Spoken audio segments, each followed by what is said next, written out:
Hi everyone. I'm going to give you two versions of one story. It was written by the Brothers Grimm a long time ago and is called The Half Blanket. A grandfather moved in with his son's wife, and their son. The reason he moved in with them was because sadly he had gotten very sick. He was old and feeble and he wasn't able to look after himself anymore.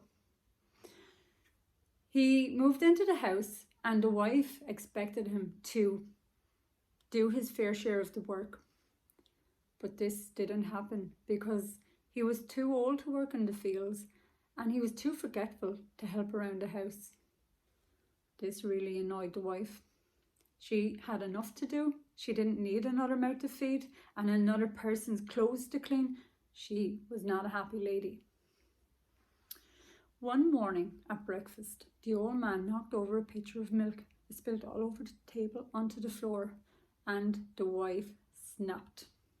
She called her husband over to one corner and she said, "He's moving out to the barn with the animals. I am not putting up with this anymore."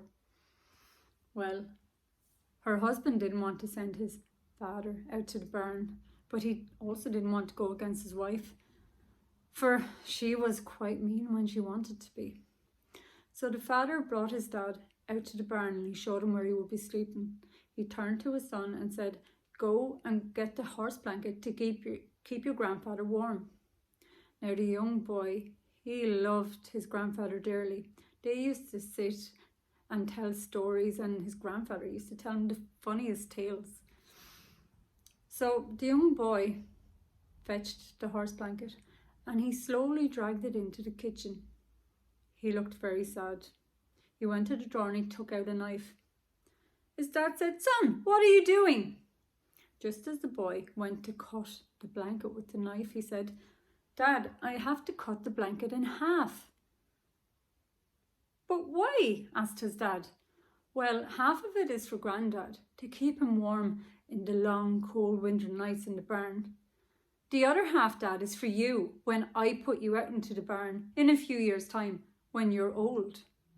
Well, with that, the father ran out to the barn, grabbed his dad, brought him back into the house and said, "Oh, Dad, I'm so sorry. What was I thinking?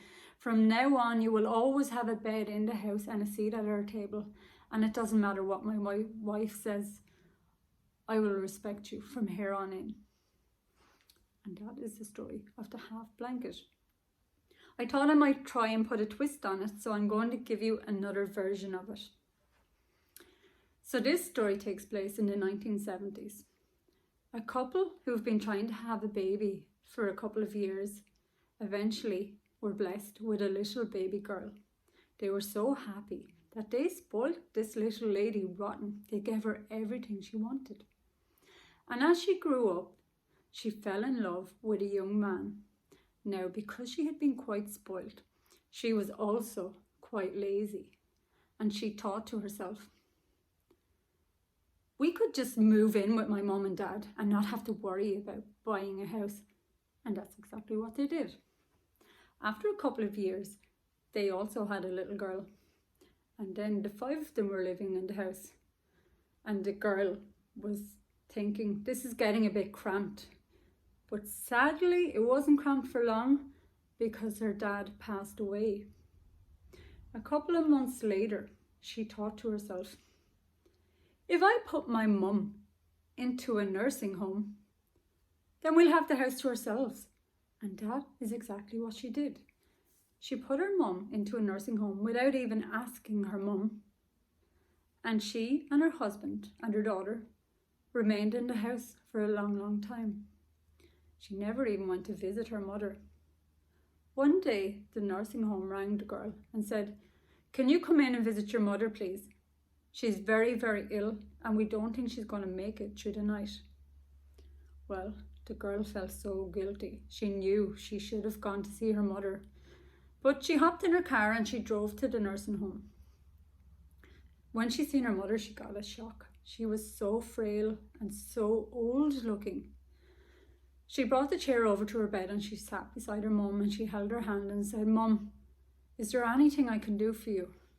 And her mother looked at her and she said, "Oh, darling, Could you do something about the heating in this place?